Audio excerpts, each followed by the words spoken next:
Pour générer la clé HMAC qui sera nécessaire au paramétrage de la passerelle Paybox pour WooCommerce, vous devez vous rendre donc sur l'adresse https://admin.paybox.com.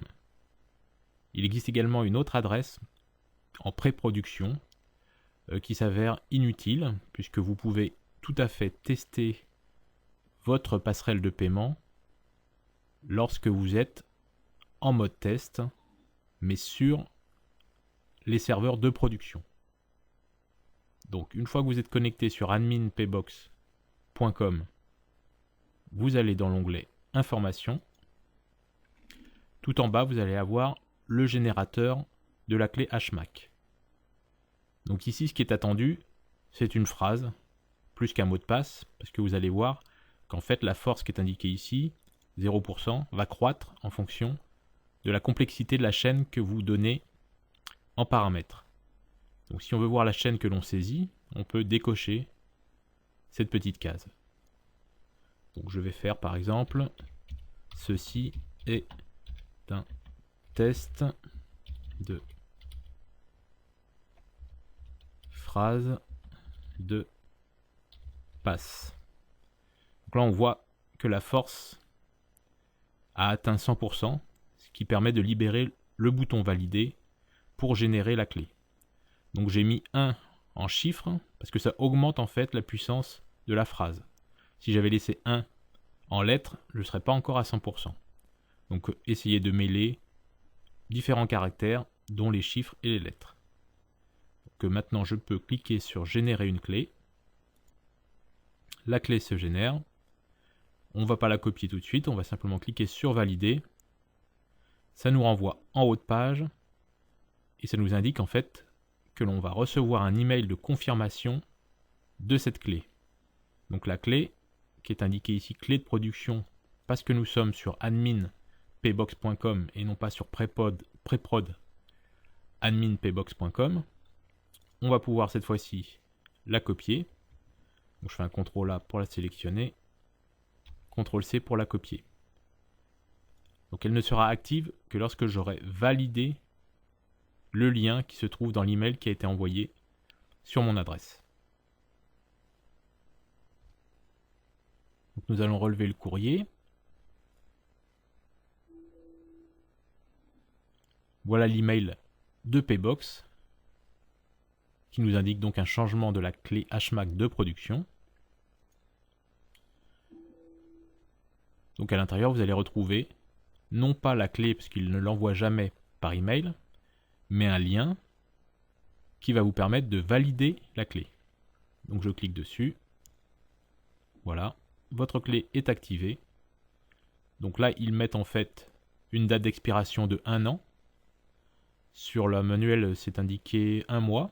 Mais en fait, c'est au bout d'1 an que la clé expirera. Donc ils vous enverront un email pour vous signaler que la clé est expirée et vous conseillent en fait de la changer. Donc maintenant qu'elle est activée, nous pouvons l'utiliser dans le back-office de la passerelle de paiement Paybox pour WooCommerce. Donc une fois que vous avez installé votre passerelle de paiement Paybox pour WooCommerce comme une extension classique de WordPress, vous allez pouvoir vous rendre dans WooCommerce Paramètres, depuis la version 2.1 dans Commandes, pour retrouver la liste des passerelles de paiement disponibles pour votre boutique. Donc on va cliquer sur la nouvelle Paybox. On arrive sur l'écran de paramétrage de la passerelle. Donc ici c'est pour activer ou non le mode de paiement Paybox sur votre boutique. On retrouve ensuite 3 éléments qui seront présents sur le site au moment du passage de commande, à savoir donc le titre du mode de paiement, le message que vous envoyez au client, que vous pouvez personnaliser par exemple en rajoutant le nom de votre banque, et l'icône de paiement. Donc par défaut, nous on fournit un logo paybox.png. Donc ces 3 éléments-là, on les retrouve sur la page de paiement, avec le titre, le logo et le descriptif qui apparaît lorsque l'on sélectionne le mode de paiement correspondant.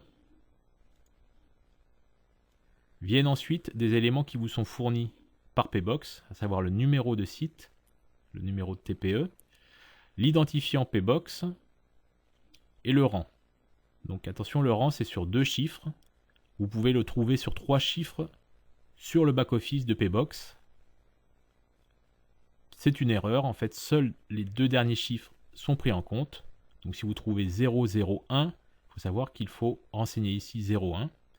Par sécurité, nous avons programmé la récupération des 2 derniers caractères, ce qui fait que même si vous tapez 001 par exemple, on ne prendra bien en compte que les 2 derniers, sinon cela ne fonctionne pas.